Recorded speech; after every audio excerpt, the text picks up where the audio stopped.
सह्याद्रीच्या उंच शिखरावर उभा आहे एक किल्ला, ज्याने इतिहास घडवला, स्वराज्याची स्थापना केली आणि आजही अभिमानाने उभा आहे। हा किल्ला म्हणजे छत्रपती शिवाजी महाराजांची राजधानी रायगड। रायगड हा एक किल्ला नाही, तो आपल्या अस्मितेचा आणि स्वाभिमानाचा आधार आहे। प्रत्येक मराठी माणसाने आयुष्यात एकदा तरी रायगड किल्ला पाहिलाच पाहिजे। सह्याद्रीच्या कुशीत उभा इतिहासाचा साक्षीदार रायगड किल्ला, येथेच छत्रपती शिवाजी महाराजांचा राज्याभिषेक झाला। 6 जून 1674 हे स्वराज्य केंद्र, येथूनच चालवायचं अख्खं मराठा साम्राज्य। महादरवाजा, राज्यसभा, हिरकणी बुरुज आणि सिंहासन, प्रत्येक ठिकाण महाराजांची आठवण करून देते। 1700 पायऱ्या नाही तर 4 मिनिटाचा रोपवे, पण जेव्हा वर पोहोचतो फक्त एकच शब्द निघतो, जय शिवराय।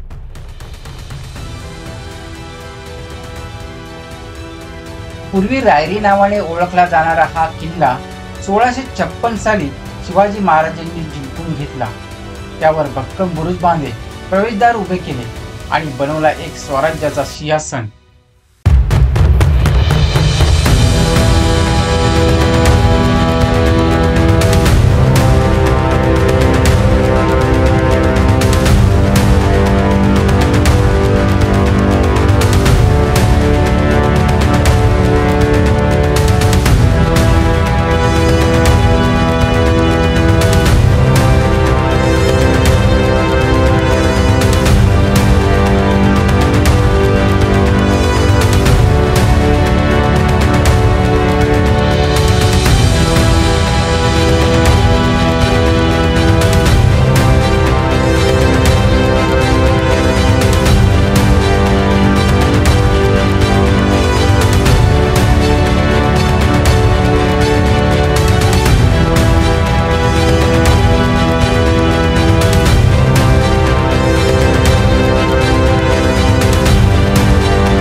रायगड किल्ला महाराष्ट्रातील रायगड तालुक्यात असून एक डोंगरी किल्ला आहे।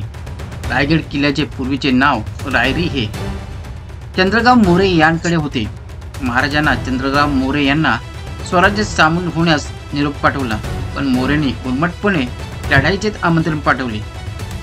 चंद्रगाव मोरे जावलीच्या खोऱ्यातील, महाराजांनी जावलीवर आक्रमण करून 1655 रोजी जावली खोरे जिंकून घेतले, पण चंद्रगाव मोरे रायरी येथे आले।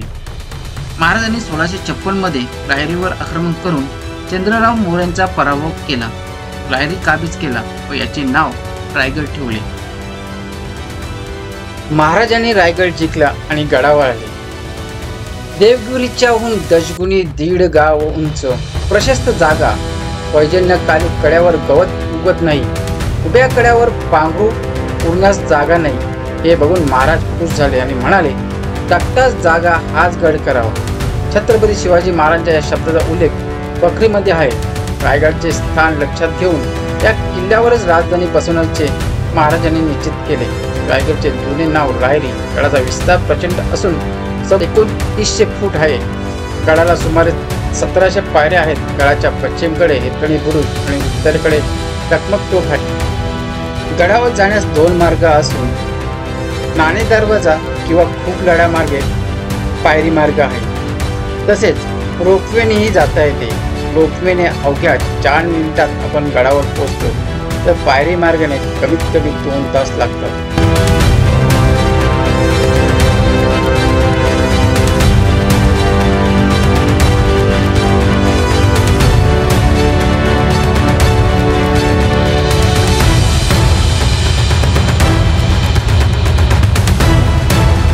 1656 मध्ये रायरी जिंकून स्वराज्याची राजधानी येथेच करण्याचे ठरले।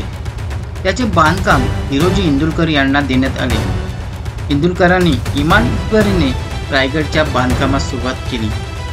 काही कारणाने काही धन कमी पडत होते। इंदुरकरांनी स्वतःची मालमत्ता विकून गडाचे बांधकाम पूर्ण केले। ही गोष्ट जेव्हा महाराजांना समजली तेव्हा त्यांना खूप इंदुरकरांचा अभिमान वाटला। महाराजांनी इंदुरकरांना सांगितले, खूप सुंदर बांधकाम झाले, तुम्हाला काय पाहिजे? तर स्वामीनिष्ठ इंदुरकरांनी जगदीश्वर मंदिराच्या पायरीपाशी सेवेच्या ठाई तात्पर हिरोजी इंदुरकर अशी दगड लावण्याची आज्ञा घेतली। महाराजांनी ती मान्य केली। आज हा शिलालेख आपल्याला पाहायला मिळतो। पायरी मार्गाने येताना गडावर प्रवेश करण्यासाठी महादरवाजा ओलांडूनच आत यावे लागते। हा बहुमुख पद्धतीचा असून सहजासहजी शत्रूला प्रवेश करणे शक्य नव्हते। दरवाजावर एक शिलालेखही आहे, आता तो खूप पुसट झाला आहे। रायगड बघण्यासाठी असंख्य ठिकाण आहेत, त्यातीलच खूप लढा बुरुज। गड चढू लागले म्हणजे एक बुरुजाचे ठिकाण दिसते, तोच हा सुप्रसिद्ध खूप लढा बुरुज। बुरुजाशेजारी एक दरवाजा होता, त्यास चित्त दरवाजा म्हणत, पण हा दरवाजा आज पूर्णतः उद्ध्वस्त झालेला दिसून येतो। नाना दरवाजा। नाना दरवाजाचा अर्थ लहान दरवाजा। 1674च्या मे महिन्यात राज्याभिषेकाच्या निमित्ताने इंग्रजचा वकील हेनरी त्याच दरवाजाने आला होता। या दरवाजास 2 कमानी आहेत। दरवाजाचा आतील बाजूस पारेकाडीसाठी 2 लहान खोल्या आहेत, त्यांना देवड्या म्हणतात।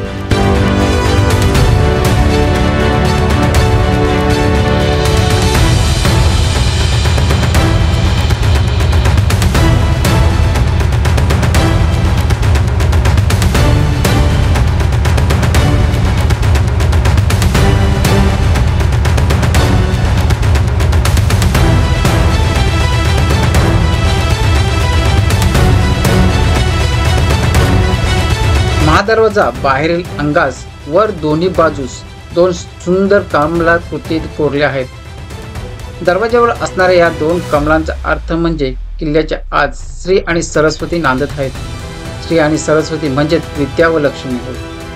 महादरवाजात 2 भव्य बुरुज असून एक 75 फूट आणि दुसरा 65 फूट आहे।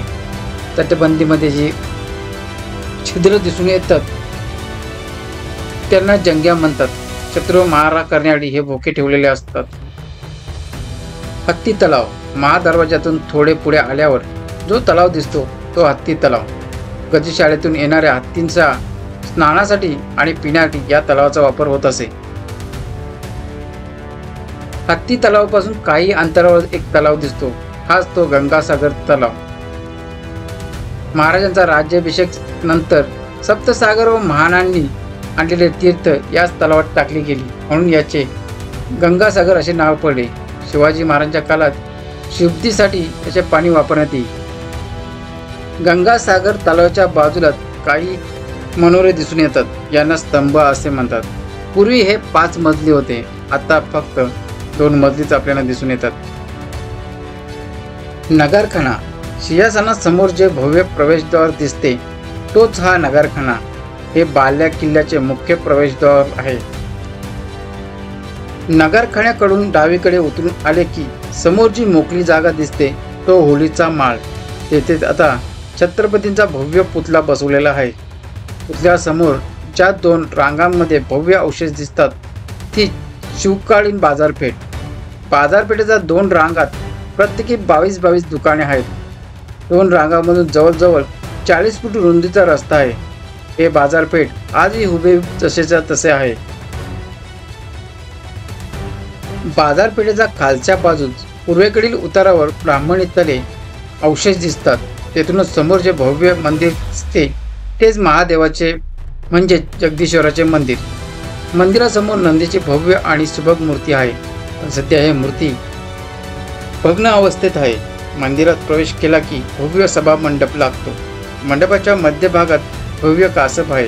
गाभाऱ्याच्या भिंतीस हनुमानदाची भव्य मूर्ती दिसते।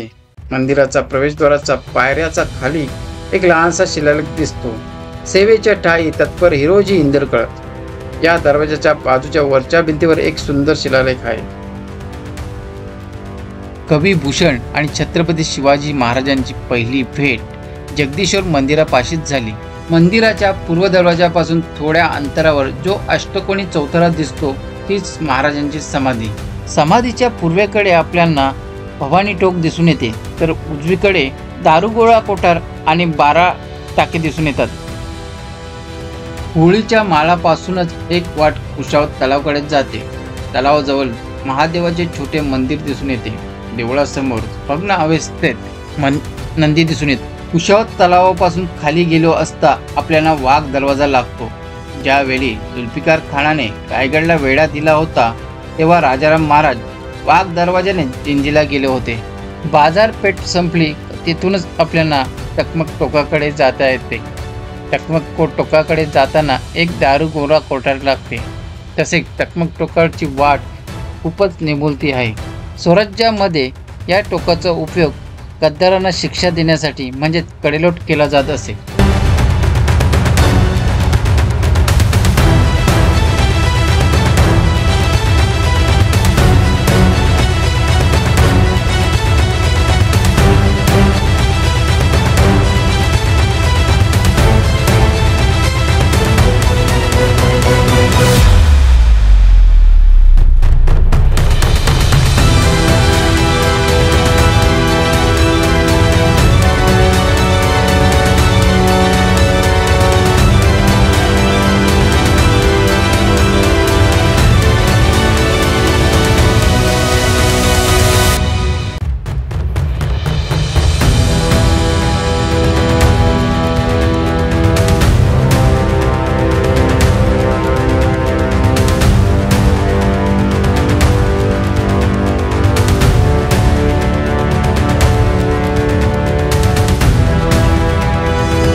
तीन एप्रिल 1680 रोजी छत्रपती शिवाजी महाराजांचे देहवासन झाले. हा स्वराज्यास मोठा धक्का होता. 21 एप्रिल 1680 रोजी बाळराजे राजाराम महाराजांचा मंचकारूढ झाले. त्यावेळी संभाजी महाराज पन्हाळा गडावर होते. बातमी मिळताच संभाजी महाराज रायगडावर आले. 18 जून 1680 रोजी रायगडावर पोहोचले. 20 जुलै 1680 रोजी संभाजी महाराजांचा मंचकारोहण झाले. 16 फेब्रुवारी 1681 रोजी राज्याभिषेक होऊन स्वराज्याचे दुसरे छत्रपती महाराज झाले. 1689 परत संभाजी महाराजांनी स्वराज्य सांभाळले. शेवटी तो काळा दिवस उजेडलाच. पितुरीमुळे छत्रपती संभाजी महाराज मोगल सरदार मुकरब खान यांच्या कैदेत सापडले. संगमेश्वर येथून संभाजीराजे यांना भीमा कोरेगाव येथील बहादूरगडाच्या भागात नेण्यात आले. श्री क्षेत्र तुळजापूर येथे त्यांना कुर्त्याने मारण्यात आले. स्वराज्याचे दुसरे छत्रपती धर्मवीर संभाजी राजांनी स्वराज्यासाठी बलिदान दिले. लगेच औरंगजेबने जुल्फिकार खानास रायगड घेण्यास पाठवले. जुल्फिकार खानने रायगडास वेढा घातला. महाराणी येसुबाई व शाहू महाराज जुल्फिकार खानाचे कैद करून नजरकैदेत ठेवले. याच वेळी राजाराम महाराजांना गादीवर बसून वाघ दरवाजा मार्गे प्रतापगडावर पाठवण्यात आले. राजाराम महाराजही मोगलांचा समंत्रपणे सामना केला. रायगड किल्ल्यानंतर त्याचे नाव औरंगजेबने इस्लामगड केले. औरंगजेबच्या मृत्यूनंतर रायगड सिद्धीच्या ताब्यात आला. 1733 मध्ये रायगड सिद्धीकडून मराठ्यांकडे आले. नंतर 1818 मध्ये रायगड इंग्रजांनी जिंकून घेतला. त्यानंतर 65 वर्षे रायगड जास्त कोणी जात नव्हते, कारण इंग्रजांनी गडावर जाण्यास बंदी घातली होती.